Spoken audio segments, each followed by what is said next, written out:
All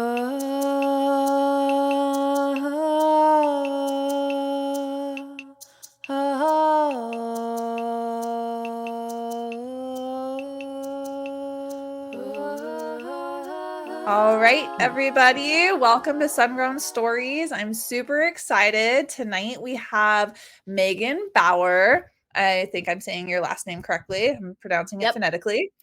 Perfect. So I have never spoken with anybody who has an MS in cannabis and therapeutics. So I'm really excited to hear about your experience in school, what you're doing with it. Can you give us just a little bit of a introduction and just take it away? Absolutely. Thank you so much for having me. My name's Megan Bauer. I'm from Northern California. I moved up to Oregon for school, went to OSU in Corvallis, and really just fell in love with Oregon. I graduated with my BA in communication. I was big into speech and debate, forensic competitions. So loved Oregon, graduated. Portland just passed Measure 91, which they had a medical program, and Measure 91 was legalizing adult use. So I knew that I wanted to be involved in the cannabis industry. I feel like I need to backtrack a little bit and talk about the reasons I got into the industry. Let's hear it. Yeah, I've worked in the industry for the past 10 years, and it really all starts with my brother. I have a brother who's 3 years younger than me, and he started with dealing with debilitating migraines at a really young age. So he was put on just the gamut of pharmaceuticals. And we knew that some of them had a certain time limit that he could be on. He started having different adverse effects. And even though he was on all these pharmaceuticals, they really weren't managing the migraines. So I was really determined to help him find some sort of relief. So he had just started really just tried cannabis to see if it would help him, and it immediately made the migraine go away quicker than the pharmaceuticals did, and helped him with the recovery from it too, because for him it's like a 3-day period of you get a migraine, you have a migraine hangover, I call it. So cannabis was really the first thing that he tried that didn't cause any adverse effects that he had experienced, like the pharmaceuticals, and something that he could see himself using for a longer period of time than what we knew he could use the pharmaceuticals for. For sure. So much since he was easier in your body, right? Oh, absolutely. Yeah. I mean, he was in junior high and, really big into athletics. One of the pills started making his limbs go numb when he would play basketball. And like, I don't understand what's happening there, but it doesn't make me comfortable. Like, I need to, so that was really the reason that I started researching cannabis medicinally. And then helping him communicate with my parents about that. Just because typically, their understanding of cannabis came from government-based propaganda and reefer madness and the war on drugs. So before we could even get into the scientific therapeutic aspect of it, we had to debunk and address all of that first.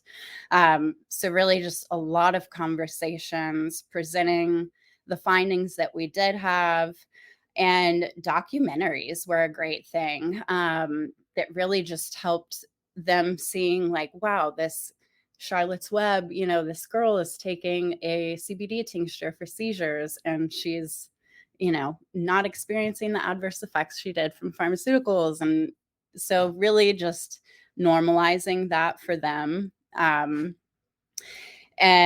that was the whole process that was kind of the first time I had to do that. But that would be a pattern that I would see myself in, really, was being in situations where, people don't have that understanding of cannabis or didn't necessarily yet. So really just presenting it as a topic, creating a conversation around it, and not talking over people's heads with science, and just making it really digestible and relatable. So that really all started like in the family, which was great for me. Super like comfortable and a good place to practice. Yeah, definitely. Are your videos on Instagram with your dad? Yes, yeah. So fast forward, and obviously we got him very comfortable with cannabis. um, yeah. So my family, I'm so lucky at how supportive they've been, and we've all had our own journeys with cannabis. Really, my brother was the first one, but then I ended up, fast forward, I think 6 years, dealing with PTSD, and at the time being on 7 different pharmaceuticals for it, and just feeling like a shell of who I once was, like such a watered down version that I knew wasn't sustainable for the rest of my life. And I knew just taking those pills wasn't the solution. So that really started my own personal journey where I had firsthand experience, like learning how to navigate cannabis as a medicine, learning how to navigate the conversations in the medical field about cannabis, like just doing all of that firsthand was such a valuable experience for me, and the reason that I moved up to Portland and wanted to get in the industry right before it went rec. So it's like, I just need to help get the word out to people because this is kind of amazing and I want to learn more about it and become a part of Mhm. it. Amazing. So you then, I mean, obviously, all of us here have our own experiences firsthand with cannabis, and everyone listening in the live stream is growing cannabis for one reason or another, and most of it has to do with either themselves or a family member that exactly is avoiding pharmaceuticals. And I think that like American medicine is definitely focused on symptoms instead of root cause, and we get pushed onto these pharmaceuticals that are money makers for doctors, and cannabis is not a big money maker, right? Like you can grow your own for really affordable if you're doing it outdoor, which everyone should be. But so let's see here, then you got your bachelor's and OSU, and then where'd you go to finish and Moved get your up to master's of science? Portland just Okay. when they voted into rec. So it was going to become adult use. So I had my medical card. I was there, started working at a dispensary that also did BHO processing. So they made dabs basically. Yeah. And so I started managing the relationships between the suppliers there, which was a transition into wholesale. I could talk more about my experience in the industry if we want to go into that. But basically, I had worked in that position, moved into wholesale and distribution, more of the business to business aspect of the industry, um, and worked in there for about 8 years. So I found myself in a role that was a conduit between the suppliers and the retailers. So the suppliers would take the time to educate me, bring me to their facility, show me the uniquenesses of their cultivation, whatever they're doing. And my job would be to then absorb that material, create some hopefully educational material from it, and then go into dispensaries and train their retail staff about the products and what they, would communicate to customers and things like that. So I was in the middle of all of that and just really immersed in all of it. But find I wanted some guidance outside of that and to differentiate myself, sort of in that. So I found this master's program that is the first in the nation. It's from the University of Maryland in Baltimore. It's a master's of cannabis science and therapeutics, from the School of Pharmacy. So it's focusing on the science and therapeutics aspect, pharmacological. Um, So a little bit different than programs that were out there in the beginning. So I was a part of the third graduating class at the time, less than 1,000 people that had that degree, but it was amazing. It was such a great experience to get involved in that community, because I didn't meet one person who wasn't there for like I don't want to say the right reasons, but that Yeah. wasn't medically minded or there to help others. It's very different than just the experience I had in the industry being in sales. It could be a Yeah. little bit of a tumultuous environment and rough. So it was, it was good for my soul to connect with people that wanted to do similar things. Oh, I bet. I mean, you hear just horror stories. I used to be one of the suppliers and sell to dispensaries, and it was like, how many times having to track down payments if it wasn't cash on delivery, and like just horrible things. And you're like, I'm in this because I believe in the plant and I'm growing it and I want to help patients, but then you're like getting ripped off, and there's like robberies and just all of the chaos that goes with Yep. that. So to like find your calling of like, okay, hey, this is what I believe in, and being surrounded by that is amazing. Can you tell us about like what was your like course load like? What are some of the favorite classes that you had? Yeah, absolutely. There's such a diverse group of people that are in this program for different reasons. You can sort of, when you're in the second year, pick your focus. So whether you're in the scientific analytical aspect, want to be more lab or formulation focused, you can go that way. If you want to focus on policy, law, and advocacy, you can go that way. If you want to be more patient clinically oriented, you can go that way, which is kind of the way I went. I wanted to be able to educate and empower patients or people who are working with patients. So some of my favorite classes were integrative medicine was awesome. Working with, different practitioners in that way would be ideal now. Um, and then advanced therapeutics for neuropsychiatric conditions. So looking Well, into specific let's back things. up. Integrative Yeah. medicine. Explain that for listeners. Like, what does that mean? Is that like combining cannabis with other treatments, or what do you mean by that? What did you learn in that class? Yeah. So integrative medicine, a lot of mind body medicine, Okay. energy work, acupuncture, breath work, meditation. So, Amazing. have you ever heard of the word cannabimetics? No. So, it's one of the things I love mentioning when you're talking about your endocannabinoid system, which is something I always like to start off with people like, let's not even go to the plant. Let's just normalize it within what your body, what you already have, and understanding that your endocannabinoid system, your body naturally makes endocannabinoids, and those can be that response can be triggered by activities, so cannabimetic practices, Okay. or also different things that mimic a biological response of what cannabinoids will.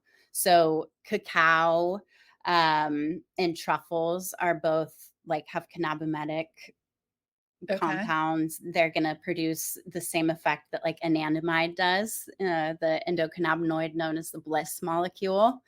And then cannabimetic practices would be like the breath work, the grounding, things that activate, tone, and soothe your endocannabinoid system.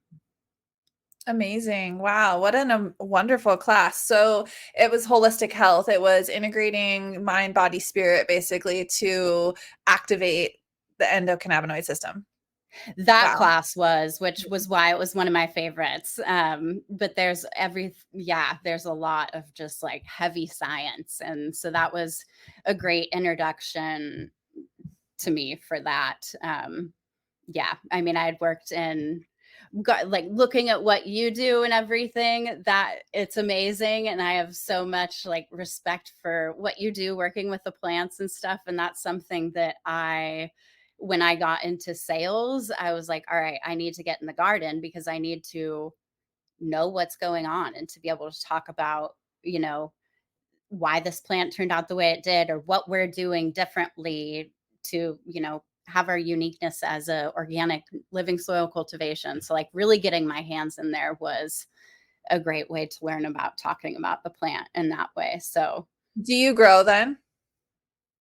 I have grown before. I don't do it consistently. I've been bopping around a lot lately, location wise, so it hasn't allowed for that. But when I was focused on flower, I wouldn't work with any companies that I wouldn't consume myself or enjoy. So I naturally sort of fell into a living soil niche. And just really wanted to be able to speak about the uniqueness that cultivation provides, for the final product and all of that.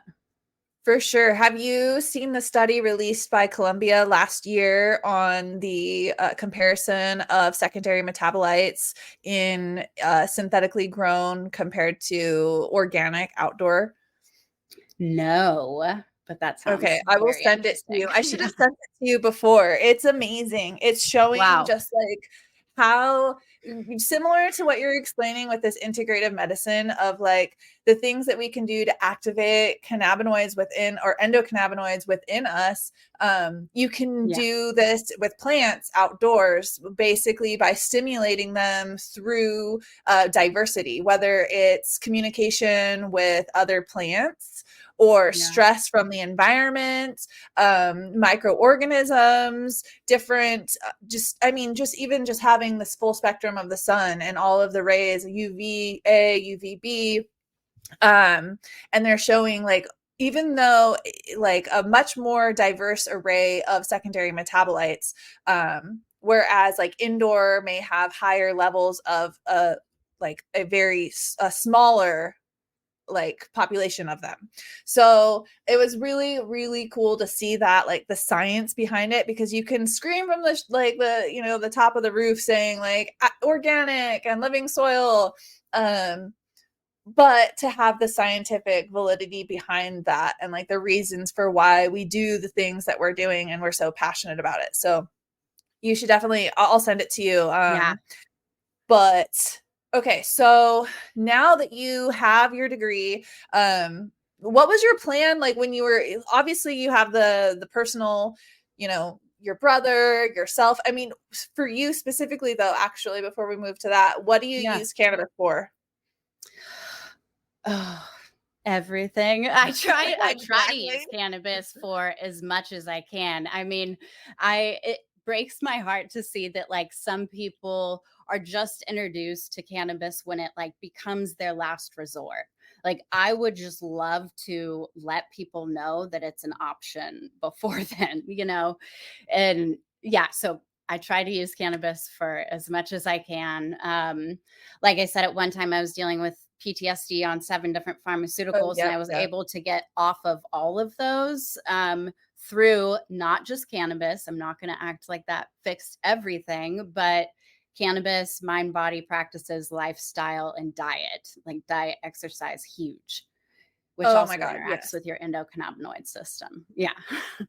Seriously, I mean, that's something I'm so happy you mentioned that, because there's so many folks, which I'm all about. Cannabis heals and it does so many things, Hmm. but like it's just one tool in the toolbox of holistic Yeah. health. And like just exercising and being outside in general, like the same things that happen to your plants being outside, like happens to you. So get the fuck outside and take your shoes off, put your feet in the soil, and like exercise, go for a walk while you're smoking that joint, because Yeah. literally like it's that holistic, that entourage. Okay, so when you started smoking, Hmm. was it recreational or medical? Like, or the initial, Yeah. like you had all the Yeah. pharmaceuticals, but were you smoking before that or enjoying partaking? So I had dabbled a little bit. I mean, in high school, tried it, but I think that it was at a party. There may have been alcohol involved at the time, so it was not my thing. Don't crossfaded. Don't judge by cannabis by Yeah. so fast forward to college, and yeah, definitely flower was the only thing I was really introduced to as far as like what's tangible around me. So that was what I had experimented with before then. But I mean, even my own understanding, like I was super athletic and competitive, training for fitness competitions. Like I just didn't ever think it would be something that I would opt for, let alone like be such an advocate for. So it took really seeing it work medicinally for someone else, not just realizing it was a recreational thing and then my own experience. But I've used it for so much outside of, I mean, that was so long ago that I was dealing with that. But even since then, just a few years ago, I had to have a surgery that I was able to recover from without any opioids or anything through taking an herbal regimen and cannabis through tinctures, transdermal patches, topically, edibles, not smoking. But yeah, so, just things like that. I tried to Oh, make yeah. it my first choice. Hell yeah. I just broke my hand and I took no painkillers, no nothing, Wow. just edibles because I did hear, I'm not sure if it was cannabis smoke specifically or just tobacco smoke, but like Mhm. smoking in general can slow bone growth. So edibles, tinctures, I got on that ghost pipe tincture for a disassociative Oh. from pain. It worked amazing. Like I was blown away. Somebody wants to know, do you what are your thoughts on mushrooms? Mushrooms. So I try to be very careful talking about it. Okay. Okay. I absolutely think that it's an area I'm going to be involved in because people are already asking me about it. Yep. And it's something that I'm a little vocal about, but I love mushrooms if using them constructively depending on your intention, your setting, a bunch of different things, your dose. But I think they can be such a valuable tool for having mind shifts, just shifting your perspective. It allows me to look at myself less critically, and so many things. It was something that was the most recent journey I went on, with my parents. Was like, okay, we've tackled the cannabis hurdle, now let's talk about mushrooms. And so yeah, that was good practice. And I was like, I'm living with them for the summer. We've got the whole fam together. It's really nice. So I've told them, I've been microdosing the past 3 days. Like, you may have assumptions about mushrooms, but like, how was your interactions with me the past few days? And did you feel like I maybe was more in tune to other people's feelings, or like more calm and grounded, or what? It just really, it was a good experience to kind of normalize that with them and practice that. That's amazing. I gave my whole family for Christmas microdose capsules that I made. That's awesome. Yeah, we're introducing the whole concept to them. Dad's tried a little point two. We're dabbling into it, and as well as the adaptogenic mushrooms, like just Oh yeah. introducing the whole and putting them together. That's been something I've loved experimenting with. I found a little like microdose that had also psilocybin, but then 7 different adaptogenic mushrooms in it, and it was such a mood uplifting, like, just great. It's a completely different experience when you put all these compounds that work together and take them together. Oh yeah, I do. I take functional mushrooms every day. I wake up with the mushroom latte that has like 6 different mushrooms, mushroom gummies. Then the capsules I made, I put lion's mane and niacin in it, but I think Yeah. I put too much niacin, and it's the flushing kind. So Mhm. if you don't eat something before, you get like hot, red, and itchy, and Oh everyone's like, gosh. "Am I allergic?" I'm like, "I'm so sorry." Oh well. Uh, there has been like they've started to incorporate psychedelics education into the program that I just graduated in. So, like I mentioned, I was in the third graduating class. But even at our last symposium, they had someone came in who had actually performed a clinical trial with psilocybin and talking about the process of getting, that off the ground, just the hoops you have to jump through academically for that. Um, and it was great to learn about that experience, which but they're going to build it more into the curriculum is what it sounds like. So I'm hoping I get access to that backtrack. But yeah, it's definitely something that you're seeing more of it talked about all in the same area educationally now too, which is nice. So I've seen different things about psilocybin studies on whether or not they're using, like with full spectrum cannabis, if they're using a synthesized delta 9 or if they're using a synthesized psilocybin, where because of now that HPLC, I can never say the letters in the right Mhm. order. Thing I did. You're seeing now that we're able to do a lot more testing in a lot of these psilocybin cups, you're seeing a lot more diversity in not just psilocybin. So that's why I'm curious to know if you happen to know from that particular study. I I now that you're saying that, I think it might have been synthetic. I should look that up. But yeah, I know it's hard to get natural plant matter in there to test with, same with cannabis and psilocybin, but hopefully we'll see that change soon. Um, yeah, and I think that just opening up the conversation with folks about psychedelics in general, not even just plant medicine or entheogenic, but like Mhm. psychedelics for like ego shedding and connection and Yeah. empathy. My mom just asked me the other day about, she's like, have you heard of like MDMA therapy? And I was like, girl, I love Yeah, MDMA therapy. mom. I can therapy you. Yeah, therapize you. Yeah. Oh man. I mean, like it's Yeah. just, I just wish that we could shift the, I mean, and it's happening. It is definitely happening, but you get like the stigma, I mean, around psychedelics, around marijuana, around mushrooms, around these things like you're just, you're not a hard worker, you're lazy. It's not, even like the sports thing, like you coming from Yeah. a competitive sports background, like Yeah. I'm not gonna lie, I did a triathlon for the first time, not this year, but last year, and I got super high. Like, I ate Yeah. a bunch of edibles, and I was like, "I can run forever."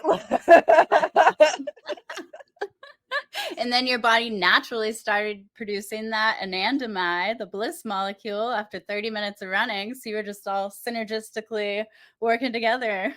Oh, yeah, I mean, I don't think I could have done it without the help. I probably would have been disqualified if they knew I was doping, but, Yeah, like oh my totally. goodness. That's So awesome. what are you doing now with your degree? What's the here and now for you? So I am the graduate program was great for me to kind of recalibrate from the experience that I, had in the industry, which was great, to get more on track with being medically minded, patient focused. So I still am doing things in the cannabis industry. It's just more educationally oriented. But really, I'm consulting with patients directly is my main thing. So people will just find me who have questions or going through experiences and want to know if this is an option that could help, or if I was to, entertain this, like, how could I do it safely? Or, what should I look out for adverse effects or whatever? How can I work this into my treatment plan? So that's been a just so eye-opening. I mean, everything from GI issues to cancer patients, learning how to work in tandem with people that have a full pharmaceutical list and still have symptoms that, need help managing. So yeah, working with patients now, I would love to. I'm working on developing a business for that, since I've always like consulted with patients, making it more formal. I would just love to structure it in a way where patients don't even have a cost, and maybe I can create an ecosystem of brands that, through marketing and advertising, they, get their get their side of it that way, and then they donate products to patients or whatever. But so that's kind of what I'm scheming on right now. But even in the middle of the program, like before the program, I was working with patients, and that's why I got into it. And so that kind of just all continued. But my experience in the program has absolutely shaped how I work with people. And given me a huge network of people to reach out to too. Like, I would not have been as confident as I am now. I mean, knowing that even if I don't know, I know that I know someone that does know. So I'll figure it out for you, like, just, yeah, the network has been amazing. But really being patient focused, and then trying to figure out how to make that profitable for everyone involved. Yeah, it's so tough because you have like, you want to help people, but then Yeah. at the same time, like you probably have student loans, like you have to live, inflation's going up, you got to make money, girl. I mean, Yeah, so social media has been good for that, just doing some like small things there. But really, I just want to work autonomously in the cannabis industry and like get to choose who I get to collaborate with, and, people that have similar values and ethics. So that's kind of what my big goal is right now, just working in small steps.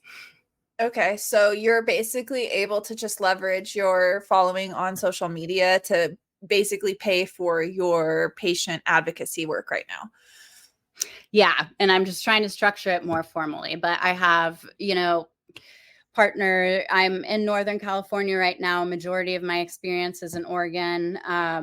But I have partners there and here who want to work with me on that, whether it's at the dispensary or supplier level. So just kind of building that system and getting things formalized. But yeah, I mean, no one wants to charge someone who's going through chemo and radiation to like then consult with them on adding more medical treatments. Just, yeah. So trying to navigate all of that. Do you know Dr. Pepper Hernandez? Yeah, I mean, I don't know her, but I'm a big fan over her for sure, and You follow. guys should definitely connect. She's in NorCal Mhm. half the year and then the other half in Cool. Oklahoma, and her Cannabis Holistic Institute. Like, you would be Yeah, a perfect fit there. I'm sure that, well, you will have to yeah, like all talk, maybe get on a call or something. She's always for looking for sure. more teachers and wants to just like support people who have the same mission. Um, That's awesome. yeah, I know that before pre-Prop 64, there was way more out there in California's medical days of like being able to give away products for free. Yeah. And now Mhm. it's like illegal to like do things like that. It's so freaking crazy. Legalization made it like more illegal, but Yeah. um thing. Okay, More well, regulated. how can everyone here support you? Like, what's your manifestation? You want something more organized? You want to like create this platform or this business? What can we do to help you? I would love to establish a network of resources, really. And that's, what I aim to do, and anything that I'm involved in. Like, we have scientists, we believe in its support here and suppliers here, and how can we all work together in a beneficial way? So yeah, I mean, I don't know. Following you on Instagram, I guess, yes, that's great. Yes, follow on Instagram. I'm working on establishing all the things. Your website's amazing, like looking into everything you have with the classes, the multiple outlets, getting stuff like that going, aimed a little differently. But I love what you're doing. I would love to do something similar to what you have established, but with, patient focused and oriented. So amazing. Well, yeah. Cat Lady is actually the one who made my website and is like my right-hand woman for making all of my dreams come true, because I was also like, I don't know how to, I have these ideas, but I don't know how to do them all. And she's like amazing. So if you, contact her, maybe she can point you in the right directions. Yes, yeah, it's that amazing. would be awesome. So that's been what big goals, but there've obviously had to be, projects in between all that. So being educationally oriented as possible. One of the more recent things I got to work on during the program, and then started actually while I was in the master's program, is San Francisco City College created a cannabis AA course track. So you can kind of get your AA or get certified, get a little certification for cannabis through a city college in San Francisco, which is one of the first opportunities at that level. So I had the opportunity to team up with his Instagram name is Bobby Bags, but his name is Tim Crawwell. He is the founder of Favin Lighting, but he is big in cultivation. And so we worked together to build and facilitate three different sessions, I believe, of the Cannabis 101 course for San Francisco City College. So that covered the history of cannabis, the endocannabinoid system, plant properties, and cultivation. And then we would have a different industry person, guest speaker on each time so that the class could do a Q&A with them and stuff like that. So just really creating more opportunities like that for people is something I want to keep doing. Amazing. Well, we should collab on a class. Definitely. Let's do it. I need more classes. I did like one class a year last year, and I've only done one this year. So let's plan something. Because I definitely want to get more people involved on the patient side of like, hey, you can grow it yourself too. Like, you know what I mean? Not just like the living soil nerds, but like patients who honestly, growing living soil organic outdoors, like in my opinion, the easiest way to grow. Like, you're going to have the least amount of problems, you're going to spend the least amount of money, and you're going to get the best quality medicine. So it seems like a no-brainer. Absolutely. Do you have a YouTube channel? Not yet. So the first thing I did establish on YouTube, which has no postings yet, but we're getting there, we're getting started, is the Hetty Fam, which is my dad and I. So he is a big cannabis advocate, supporter, connoisseur now. So getting to kind of experience this together has been a whole, like, the icing on the cake to my journey. So it's definitely something that it's nice to kind of bond with people over that and talk about, how they navigate cannabis with their family, because people have such different experiences. It's just been a really fun, like, different thing I never thought I would talk about with so many people, but it's cool. It's fun. It is. I love seeing the videos of you and your dad. That's amazing. I love it. My dad and I just went to our first, we've been to like sessions before together, but our first cannabis event, it was a cannabis cacao and culinary pairing. So, a pairing dinner, which was amazing, but it was his first experience like that. And he just loved it. He thrived. He's like more social than I am now, but it was awesome. And it's cool to like have that be a topic of conversation with people. I feel like people even approach me a little bit differently when I'm there with my dad compared to just being, alone or whatever as a woman. That's amazing. Joe wants to know, can you tell us about the cannabinoid system to help us? What can you tell us about the cannabinoid system that would help us that maybe we don't know? Sure. The endocannabinoid system, I could talk about it forever, but it's an amazing system in your body that every doctor should know about because it's so important and interacts with every other system in your body by helping maintain homeostasis. So it's going to interact with your central nervous system, your endocrine system. So all of these things, your endocannabinoid system, things happen endogenously inside of you that doesn't even have to be triggered by a plant. So it's important to know about your endocannabinoid system, regardless of whether you choose to supplement with the plant or not. But I think it's, just such an interesting topic that so many people haven't heard about, but one of my favorite videos on YouTube, it's a TED Talk from a doctor in Portland, a woman. I'm forgetting her name right now. I will figure it out and send it in here. But yes, the please. endocannabinoid system, it was in Portland. She's an amazing doctor, and she does a lot on social media too for the endocannabinoid system and studying that. So she does a great job of breaking it down. But I mean, learning about the endocannabinoids that your body naturally produces, whether it's through, triggered through activity or learning about it helps normalizing it, like hearing that those endocannabinoids are in breast milk and things. Just, yeah, I feel like all the different facts help people kind of grasp how ingrained this is into us.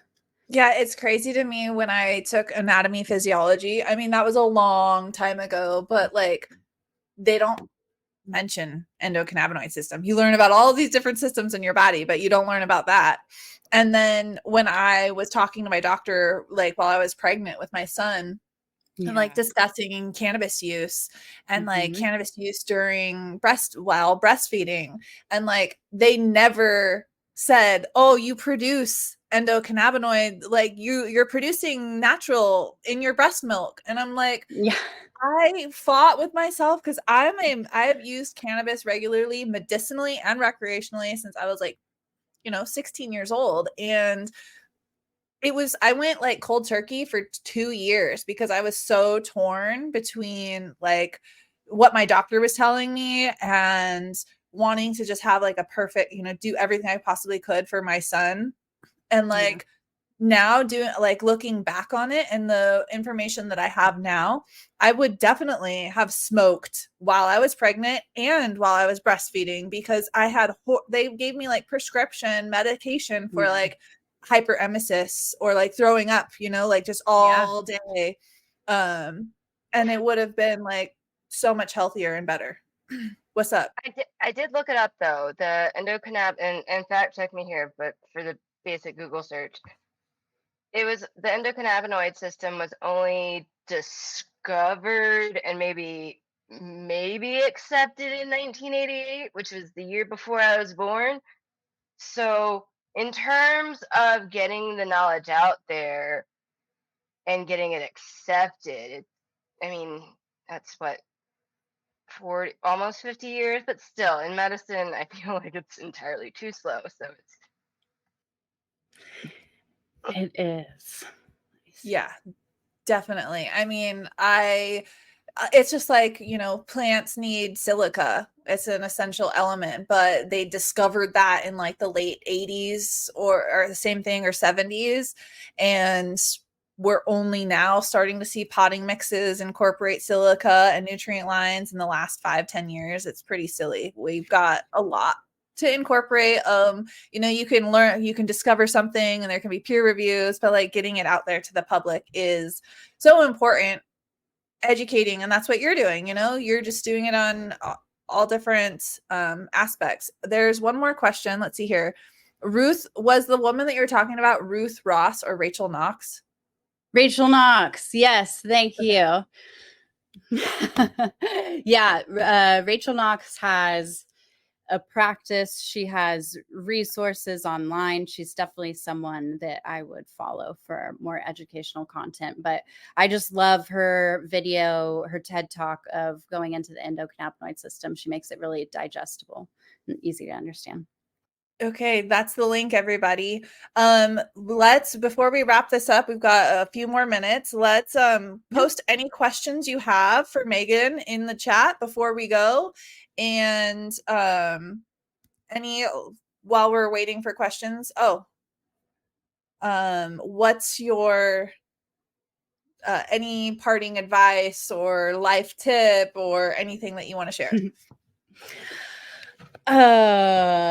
Progress is not linear, and there are no wrong moves, only lessons. I don't know. As far as I've put pressure on myself to like move through the industry in a certain way or help people in a certain way, but all of it's been such a learning experience. And I've noticed the more I stay open to change, the more I understand why things did change. And I don't know if that makes sense, but No, just for be sure.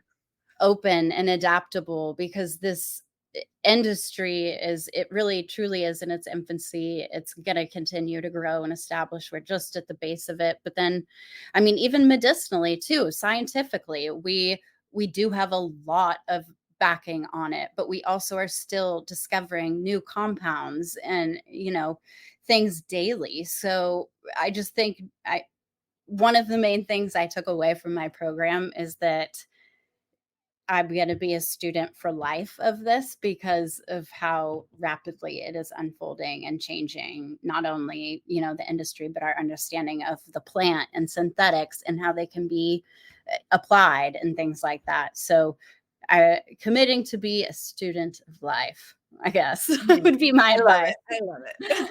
Forever student, forever learning. Yeah. What are you smoking on right now? What's your flavor of the day? I just went to that event that I told you about, the cannabis, cacao, and culinary pairings. We got a little goodie bag from that, and I have been getting into it. CBD Care by Design, a company called Care by Design, did a 1-to-1 drop that I really like, that actually was pretty palatable, like tasted like peppermint. I don't mind plant taste. I love it. I just have some patients that don't want that. So it's always something I'm looking into. But so a 1-to-1 tincture, really, and then dabs, GMO for later in the day. And I have this strain right now. I feel embarrassed even saying it, but it's called orangutan titties. And I love it. It's got that Tropicana sulfur terp in there that is special and uplifting. And yeah, just if I need some motivation, productivity, go clean my room, work out, whatever, that's what I will go towards. And when I need to chill out and not have an anxiety attack or whatever is going on, like the GMO funky terps or gassy funky is where I'm at. Amazing. I've got some papaya panna cotta rosin, hash rosin that I just pressed, and it's Tropicana in there, single source, and I love it. I've been smoking on that. I'm just like, I like the uplifting, energizing. As a mom, I have a hard time getting to like relaxed because I always got to be like, you never know, it's craziness every day here. There's something, a chicken get mauled, the toenail got ripped off this morning. I mean, it's like all kinds of things. So I usually just stick to the mellow, uplifting, happy things to get me through the stresses of motherhood. Have you found microdosing helps with that, or is easily adaptable in that situation? Oh yeah, I do. So the gummies that I was talking about with the the mushroom company, Hemp Lucid, they do Yeah. a stress gummy that has a bunch of like ashwagandha and GABA and reishi, cordyceps, like all kinds of functional mushrooms, but then it has like 2.5 milligrams of THC in it as well. And so Nice. I just take a couple, like 1 or 2 of those as soon as I can tell I'm starting to get irritated. Mhm. And then I usually have a rosin pen that I can Yeah, just take a yeah. little puff of. And then as soon as my husband gets home from work, then I can take a full dab. But I'm definitely microdosing Yeah. throughout the day I need to be like ready to go to the emergency room at any time or Oh like, my goodness. Yeah. so I That's just all. can't be that high. Yeah. No, I totally get it. So, I mean, I think that's something. And I'm not a mom. Well, I'm a mom to a 5-year-old English Springer Spaniel. I have a fur baby, but that is it. So navigating that as a parent, but that's something that, yeah, I mean, at the sesh that I was talking about earlier, there a mom showed up later, partway through, and we were just sitting at the table. We ended up being the only two for a minute, and she's like, "Oh, I'm just enjoying the quiet." And then we was like, "Do you want to dab?" And we, kind of got into it that way. But yeah, just hearing about, people's strategies for unwinding while still staying in, as mom Yeah. mode. Yeah, exactly. Cause Yeah. you never clock out of that. And like, Yeah. I think, and that's something that I would really like to get more into is advocating for motherhood, smoking or Yeah. using cannabis for motherhood and parenting in general, because it's so looked down upon. Like if I was to smoke a joint at the Yeah. like river with my son, people would look at me like, well, at least in Northern California where I used to live, it wouldn't be that big of a deal. But Hmm. in Washington State, people would be like, I'm calling CPS or, Yeah. like, but drinking is totally acceptable. What the Yeah. fuck? I Doesn't know. make any sense to me. That's like poison versus medicine. Just give me a break. Yeah. That is, I mean, yeah, as far as normalizing, I mean, you don't want to compare it to alcohol, but comparing it in a way of there are no adverse effects that can even touch compared to alcohol as far as, adverse effects of cannabis. So, yeah, I would love to see, people feel more comfortable talking about shifting over to that, or less Definitely. judgmental at least. Yes. Hands Cold says if you Mhm. get too high, is it a myth that CBD oil will calm your high? It is not a myth. There is some fact to that too. So, taking more cannabinoids together, they will work differently, better together. It's a synergistic effect, entourage or ensemble effect. So if you have too much THC, or just maybe a terpene doesn't agree with you, or whatever it is, as far as too much THC for paranoia, anxiety, whatever you're dealing with, taking CBD can lessen the adverse effects that you're experiencing. So, anytime you take like a 1-to-1 ratio of CBD to THC, you will feel the THC less when you are taking it with the CBD. Yes, I agree. I firsthand experience. If I go Yeah. to like a sesh or something like where after if I haven't been smoking a lot, like I just bring like 1-to-1 Yeah. joint or pens and I'm like, yeah, I could keep some or full. Like I love like a 16-to-1, like a really high Hmm. CBD to THC. And then I'm like, yeah, I'll smoke, but CBD flower.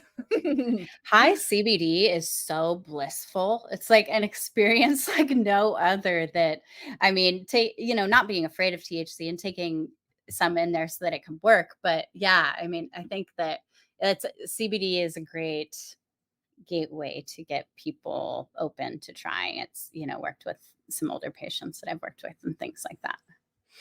Chuck Dynasty says that he hears black pepper calms an edgy high. Is black pepper, would that contain beta caryophyllene or what is in black Yeah. pepper that, yeah? Okay. Yeah, so that's another strategy for coming down from a high or just trying to ground yourself if you've had too much. Is black pepper, the peppercorns have beta caryophyllene in it, which is to my knowledge, the only terpene that we know that interacts with your CB1, CB2 receptors. So it would be CB2. So it can, the same receptors that absorb the cannabinoids, the CBD, the THC, that terpene can play onto those. So that is a good strategy for that. I haven't tried it personally, but I've heard it's just putting a few in your mouth for a few minutes, also smelling them, the aromatic compounds. Yeah. Amazing. That's really cool. That's very interesting. I think it's so cool how we have like this ancient practice of aromatherapy and how we can kind of call on that to compare for people like with other terpenes or flavonoids, esters, and like, hey, like it gives us a base for people to be like, yeah, when you use lavender at night to calm down, well, like certain cannabis has high linalool, which is that calming terpene, and it's really great to be able to have the common ground there to compare it to, for sure. Well, any last go ahead. Sorry. Just hearing about that and hearing you talk about the sun grown too. One study that came up in my mind is the nose. That was, I will get the article and put it in there, but basically it came out from some scientists that were based in Portland, that were a part of the Cultivation Classics, which is a double-blind judging competition for cannabis. And through years of collecting that data, training their judges, and having, rigorous judging system, getting feedback of them, compiling the data from that, they were able to tell when people don't know what they're consuming, when they and it was flower products, just flower. So when they just have a bud in front of them, when they don't have a brand name, when they don't have a, THC percentage, what do they enjoy? And, who enjoys it and why? And we learned that things that are grown outdoor had more of a full profile, and the lower testers, which are the hardest to sell, were the most enjoyable and had the least adverse effects and things like that. So just taking, and then it's called the nose. So it's saying, everyone's endocannabinoid system is different. How you respond to the compounds is going to be different. But when you smell something and it if want to experience more of it or not, that's kind of your body's way of saying like, this may work with me, or this is something I'm turned off by. I love that. The nose. Yeah, I will find it and send it so everyone can have access to it, but it's something I love referencing. Yeah. Joe wants to know about THCP. What strain has THCP, and does it bind to both CB1 and CB2? I personally haven't. This is the first I've heard of THCP. I've heard of THCV, but not P. What do you? I can't say that I know about THCP. I will look it up right after this because I would like to. But yeah, like I said, we're discovering new compounds all the time, and a lot of the acidic forms of cannabinoids or whatever we're discovering have medicinal benefits, not necessarily like psychoactive effects, but medicinal benefits. So yeah. I just did a quick Google, and the first thing that comes up is it's potent psychoactivity. So maybe it's a synthetic. Who knows? I will I figure don't it out, know. though. Amazing. Thank you so much. Let's talk Instagram and do some kind of like live stream, like question Q&A, and then some kind of class, and I'll collab with Seedsman and try and like, let's get this out there. I want to help you. Let's help each other. This is all about community and how do we, spread the good word. Absolutely. No, thanks so much for reaching out. I was hyped to get to talk to you. I was like, oh my gosh, I get to be on a podcast that Dr. Riley Kirk was on too. Yeah, no, I love that you're focused and stuff. So absolutely. Thank you so much for taking the time to chat. Yeah, of course. Have a wonderful evening, and I look forward to talking to you soon. Absolutely. Thank you. All right. Thank you for joining us on this journey. Be sure to subscribe to Sungrown Stories wherever you listen to podcasts and catch up on all of our latest episodes that explore the fascinating world of sun-grown. If you enjoyed this episode, please leave a review, share it with your friends. Until next time, this is Alex Irons, Queen of the Sun-Grown, signing off. There was a light, let it come in, choosing her sin. Every morning, choosing to be sad.